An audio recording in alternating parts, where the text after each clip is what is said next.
जी Gulistan news देख रहे हैं आप। दिन के 2:30 बज चुके हैं। खबरनामे के साथ मैं हूं ज़ुहूर लोलाबी। नाज़रीन, खबरनामे में आज मुतअद्दिद खबरें आया चाहती है।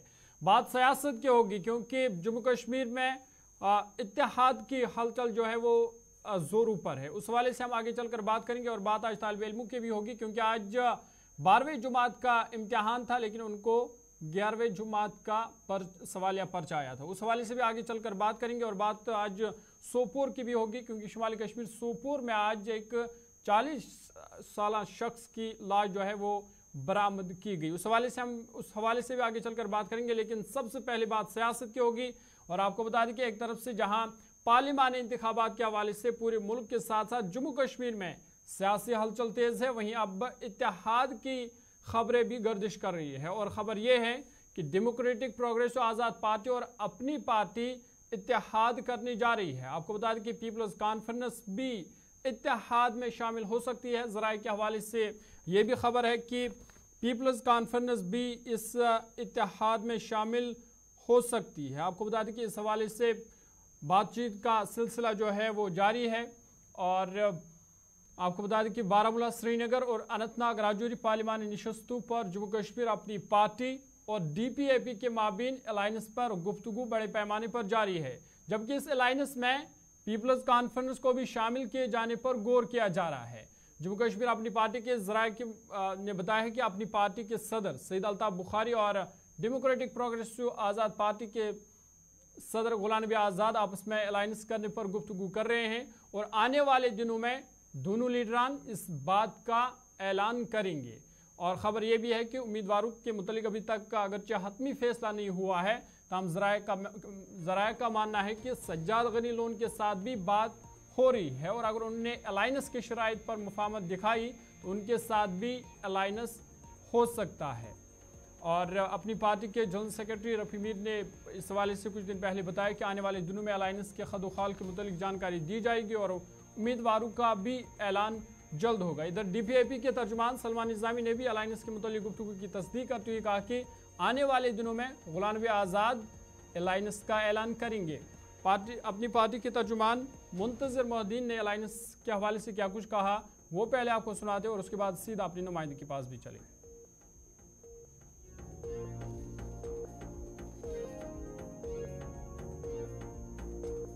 देखिए, जम्मू एंड कश्मीर अपनी पार्टी की जो पार्लियामेंट अफेयर्स कमेटी की मीटिंग हुई उसमें पार्टी ने यह फैसला लिया कि हम किसी भी लाइक माइंडेड यानी हम ख्याल हम नज़रिया पार्टी के साथ पार्लिमानी इलेक्शंस में अलायंस करने के लिए तैयार है अगर कोई पार्टी हमें अप्रोच करती है।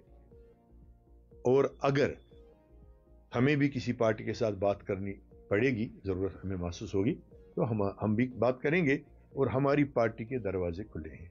इस सिलसिले में पार्टी ने बेइत्तेफाक राय इख्तियार दिया पार्टी के सदर जनाब सईद मोहम्मद अल्ताफ बुखारी साहब को कि वो अकेले ही इस विषय पे बात करके किसी भी हम ख्याल पार्टी से ये फैसला खुद ब खुद ले सकते हैं।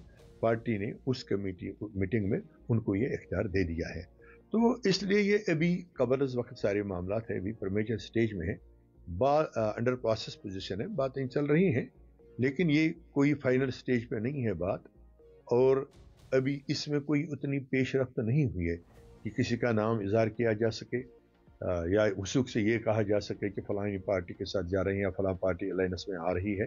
तो अभी ये कबल वक्त पूरा है सिस्टम, लेकिन दरवाजे खुले रखेंगे हैं पार्टी के और उम्मीद है कुछ चाहेंगे बात कर रहे हैं इस विषय पे।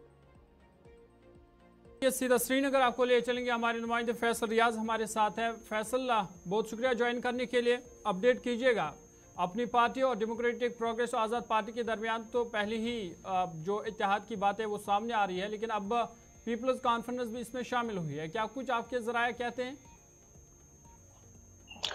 देखिए, बिल्कुल आपको याद होगा कि जब पीपल्स कॉन्फ्रेंस की तरफ से बारामूला कॉन्स्टिट्यूंसी के लिए सज्जाद गनी लोन को अनाउंस किया गया था कि वो वहां के कैंडिडेट होंगे, तो उस वक्त उन्होंने कहा था कि जो हमारी पार्टी है जहां पे उनको लगेगा कि वो खुद अपने दम पे जीत सकती है वहां पे कैंडिडेट खड़ा करेंगे, लेकिन जहां पे उनको लगेगा वो नहीं जीत सकते वहां पे हम बेस्ट सूटेड पार्टी जो होगी और यहाँ के जो जम्मू कश्मीर का सबसे बड़ा दुश्मन है उसको हराने के लिए, उसको हराने के लिए हम सूटेबल पार्टीज के साथ अलायंस कर सकते हैं। और अब आपको याद होगा कि अब जैसे ही वो बात वहां पे उस टाइम सजाद गनी लोन ने कही थी, लेकिन आज इस बात की तस्दीक हो रही है कि अब डीपीएपी और उसके साथ साथ जो अपनी पार्टी है उनमें भी कहीं ना कहीं इस तरीके की बातें हो रही है। और लाइक माइंडेड पार्टीज यही है, यानी पीपल्स कॉन्फ्रेंस की लाइक माइंडेड पार्टी अपनी पार्टी है या उसके साथ साथ डीपीएपी, क्योंकि इन तीनों पार्टियों का जो परसेप्शन है या इन तीनों पार्टियों का जो मोटिव यही है कि जो यहाँ की ट्रेडिशनल पार्टीज है, चाहे वो नेशनल कॉन्फ्रेंस हो या पीडीपी हो, कहीं ना कहीं ये जो अलायंस है उनके खिलाफ है और तीनों पार्टियां इन दो पार्टियों के खिलाफ है। तो कहीं ना कहीं अलायंस जो पहले से ही जो है सामने आ रहा था कि कहीं ना कहीं आगे जाके इन पार्टियों का भी अलायंस हो सकता था जब पीएजीडी और इंडिया अलायंस हुआ था। लेकिन अब फिलहाल बातें हो रही है, बातें चल रही है। फिलहाल कल अपनी पार्टी ने इनिशिएट किया है, उसके बाद ही डीपीएपी की तरफ से भी अच्छा खासा रेस्पॉन्स हुआ है और जहां तक हमारे जराया कह रहे हैं कि आने वाले दिनों में जो है ये अलायंस हो सकता है। लेकिन फिलहाल एक हम कह सकते हैं एक म्यूचुअल कंसर्ट या म्यूचुअल कंसेंसस अभी भी नहीं बन रहा है, क्योंकि जो इक्वेशन बनाई जा रही है, कुछ इक्वेशन बन रही है कि बारामूला से पीपल्स कॉन्फ्रेंस, श्रीनगर से अपनी पार्टी या साउथ कश्मीर से डीपीएपी, ये फिलहाल प्रीमैच्योर है कि ये इक्वेशन हालांकि अभी फिलहाल अलायंस बना ही नहीं है। फिलहाल ये ऑन स्टेज है, अभी देखने वाली बात होगी कि कौन सी पार्टी किस पॉइंट पे राजी होगी, कौन सी पार्टी किस मफामत पे राजी होगी। तो कहीं ना कहीं ये फिलहाल अलायंस का कहना प्रीमैच्योर है, लेकिन प्लान है। अपनी पार्टी भी कहती है कि हम संजीदा है अलायंस को लेकर। डीपीएपी की तरफ से कल एक अच्छा खासा रेस्पॉन्स आया। इससे पहले सजाद लोन ने कहा कि हम सपोर्ट करेंगे अपनी लाइक माइंडेड पार्टीज को, यहाँ की जो दुश्मन पार्टीज है उनको हराने के लिए हम किसी से भी सपोर्ट ले सकते हैं या सपोर्ट दे सकते हैं। तो कहीं ना कहीं फिलहाल बातें ही चल रही है अलायंस के हवाले से, आपसी लीडरशिप की जो बातें हो रही है कि लेकिन कुछ दिनों के बाद ही इसमें अनाउंसमेंट हो जाएगी क्या अलायंस होगी, किन पॉइंट्स पे होगी, क्या कुछ अलायंस में जो एजेंडा रहेगा, किस तरीके के पॉइंट्स रहेंगे, किस विचारधारा पे काम करता है और किस क्या मैनिफेस्टो लेकर ये सामने आएंगी। तो ये फिलहाल कहना कि अलायंस हो गया है, इसमें फिलहाल लॉन्ग प्रोसेस है। आने वाले दिनों में जो है इसके हवाले से हतमी फैसले का भी इंतजार है। तो फैसल अगर ये अलायंस होता है तो बाकी जो दीगर पार्टियां हैं, नेशनल कॉन्फ्रेंस है, पीडीपी, उनके लिए कितना बड़ा चैलेंज होगा ये पार्लिमानी इंतखाबात में? देखिए, आपको ये बात भी मालूम होगी कि जिस तरीके से बड़े भरोसे के साथ या बड़े एतमाद के साथ नेशनल कॉन्फ्रेंस से 3 सीटों पे दावा किया, उनको काफ़ी ज़्यादा दिक्कतें हो सकती है, क्योंकि ये 3 पार्टियों का वोट है जो एक साथ जुड़ जाएगा। तो आपस में ये क्लियरली बात है कि जब 3 पार्टियों का वोट एक ही कैंडिडेट को जाएगा तो कहीं ना कहीं नेशनल कॉन्फ्रेंस वहाँ पे जो मुश्किलात में आ सकती है। और ये सिर्फ अब इन 3 पार्टियों का सवाल नहीं है, बल्कि ऐसे भी कई सियासी लीडर है जो कि अकेले सियासत करते हैं। एक ही बंदा है पार्टी में या एमएलए रह चुका है, मिनिस्टर रह चुका है, अपनी उनकी पार्टी है, कोई इंडिपेंडेंट भी है, वो भी अब इस पाइपलाइन में भी वो भी इस ग्रैंड अलायंस का हिस्सा बन सकते हैं। तो कुल मिला के देखा जा रहा है कि एनसी और पीडीपी खासकर नेशनल कॉन्फ्रेंस के लिए, जिन्होंने ऑलरेडी 3 सीटों पे कहा कि हम इलेक्शन लड़ेंगे और तीनों सीटों पे उनको मसला हो सकता है, चाहे वो बारामूला हो या श्रीनगर हो या उसके साथ साथ साउथ कश्मीर हो। जब 3 पार्टियां मिल जाएंगी, उनका वोट मिल जाएगा, तो कहीं ना कहीं जो अकेले यहाँ से इलेक्शन लड़ेंगे उसको मुश्किलें हो सकती है। हालांकि आज भी हमने उनसे पूछने की कोशिश की कि क्या नेशनल कॉन्फ्रेंस का कोई प्लान है किसी पार्टी के साथ अलायंस करने का, तो उन्होंने कहा कि इंडिया ब्लॉक अभी भी है, पीएजीडी अभी भी है और आने वाले दिनों में पीएजीडी की मीटिंग भी होगी। लेकिन अब ये बात देखनी होगी कि इत्तेहाद करेंगे। हालांकि ऐसे आसार जो है कम दिख रहे हैं, जिस तरीके से डॉक्टर फारूक ने भी कल कहा कि हम तीनों सीटों पे लड़ेंगे। या अब देखने वाली बात होगी इस अलायंस के बाद क्या पीडीपी और एनसीआर पीएजीडी की अलायंस में किसी तरह की कोई पेशरफ्त होगी, वो अब देखने वाली बात होगी। चलिए, बहुत शुक्रिया तफसीलात फराहम करने के लिए। श्रीनगर से फैसल रियाज तफसीलात फराहम कर रही थी। तो इनका कहना था कि एक बड़ा अलायंस बनने जा रहा है। अपनी पार्टी और डीपीएपी पार्टी पहले ही ये वाज़ह कर चुकी है कि वो जो लाइक माइंडेड पार्टीज़ है वो उनके साथ अलायंस के लिए तैयार है और तमाम जो उनके हम ख्याल जमात हैं उनके लिए दरवाजे खुले हैं। वो ये अब पीपल्स कॉन्फ्रेंस का नाम भी सामने आ रहा है कि पीपल्स कॉन्फ्रेंस भी इस अलायंस का हिस्सा बन सकती है।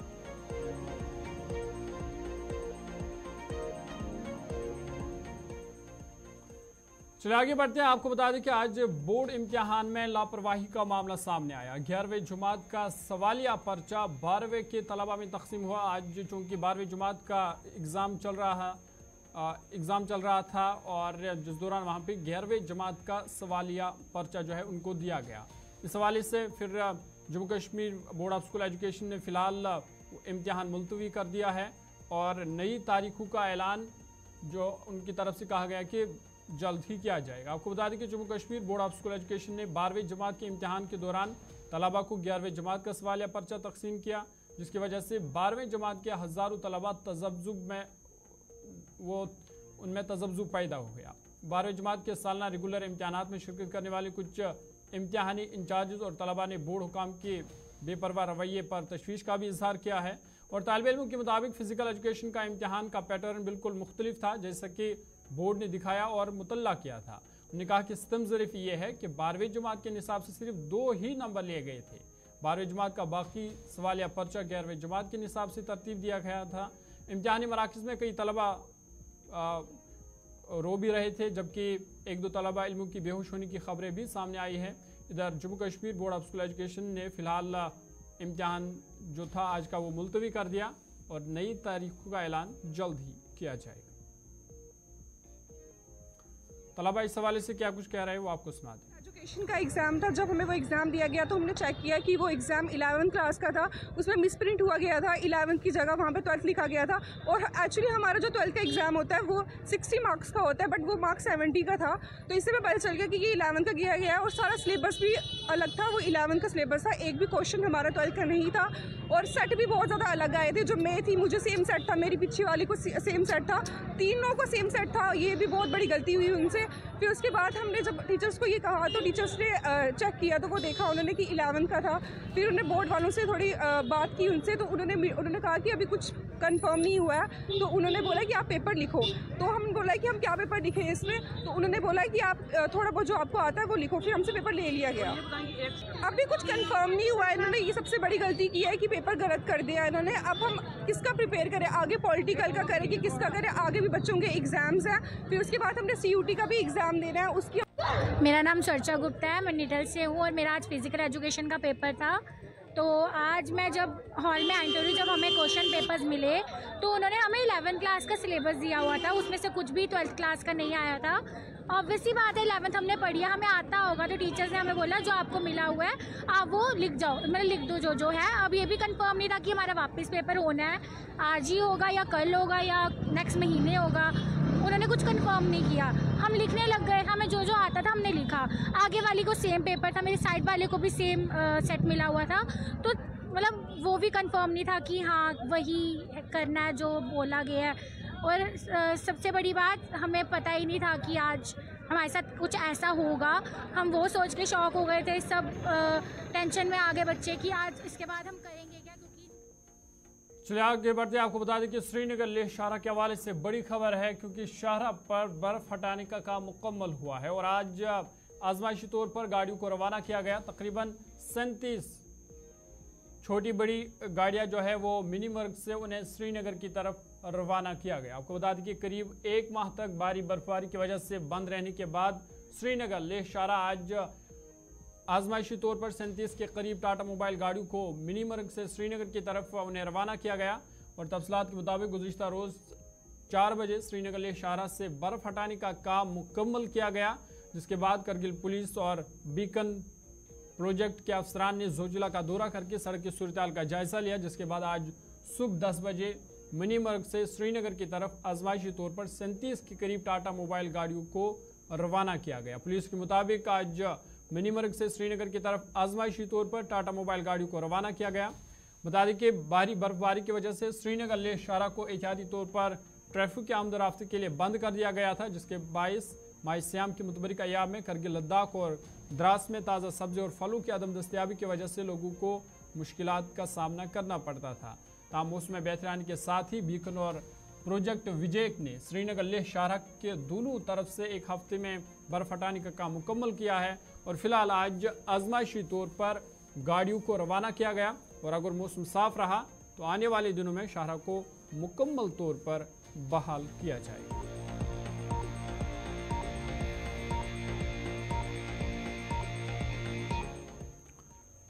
आगे बढ़ते हैं, बात शुमाली कश्मीर सोपोर की करते हैं और आपको बता दें कि शुमाली कश्मीर के जैनगिर सोपोर के डोरू इलाके में एक 40 साल शख्स को पुरअसरार हालत में मुर्दा पाया गया। इब्तिदाई मालूमात के मुताबिक डोरू जैनगिर इलाके में एक शख्स की लाश उसके घर के करीब एक बाग से बरामद की गई और मकामी बाशिंदों ने बाद में उसे करीब अस्पताल पहुंचाया, जहां डॉक्टरों ने बताया कि अस्पताल पहुंचने से कबल ही उसकी मौत वाक़ा हो चुकी थी। मुतवफ़ी की शनाख्त मुश्ताक अहमद मीर वल्द गुलाम रसूल मीर साकिन गनाई महला डोरू सोपोर के तौर पर हुई है। वाक़ई इत्तला मिलती ही मुकामी पुलिस एहलकार मौके पर पहुंचे और लाश को अपनी तहवील में लेकर पोस्टमार्टम के लिए सब डिस्ट्रिक्ट अस्पताल सोपोर पहुंचाया गया। पुलिस एहलकारों के मुताबिक कानूनी तिबी लवाजमात की तकमील के बाद लाश को आखिरी रसूमात के लिए अहल खाना के हवाले कर दिया गया है। इधर मुतवफ़ी की खबर सुनते ही उनके आबाई इलाके में कोहराम मच गया और SSP सोपोर ने इस हवाले से कहा कि गुज़िश्ता रात करीबन 10:40 पर पुलिस को मज़कूरा शख्स के लापता होने की एक इतला मौसूल हुई थी और आज सुबह मज़कूरा शख्स की लाश बरामद हुई, जबकि पुलिस ने 2 मुश्तबह अफराद को गिरफ्तार किया है और मज़ीद तहकीकात इस हवाले से जारी है।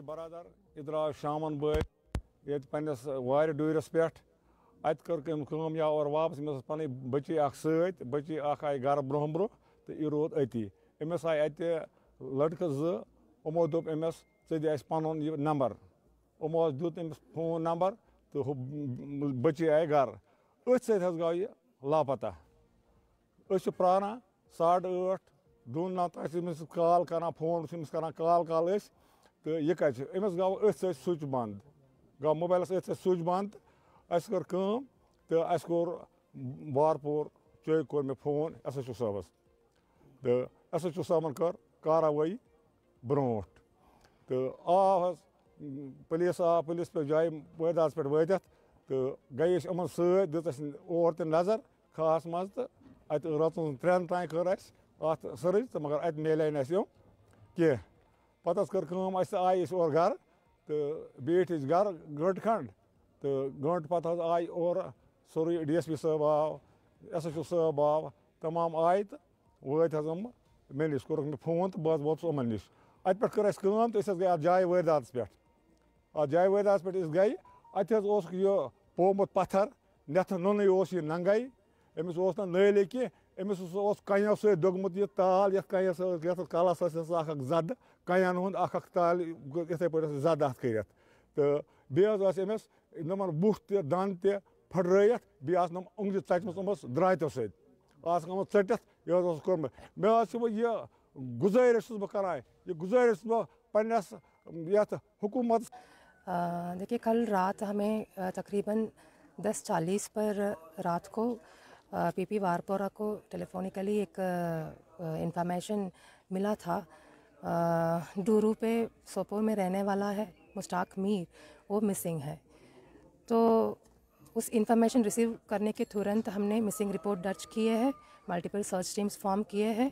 तो under the leadership of SDPO Sopore, SHO Sopore और DO PP वारपोरा, तो पूरा रात हमने सर्च किया है डूरू इन अराउंड ऑर्चर्ड्स पे ऑन इंफॉर्मेशन। तो उसी में फिर हम आज सुबह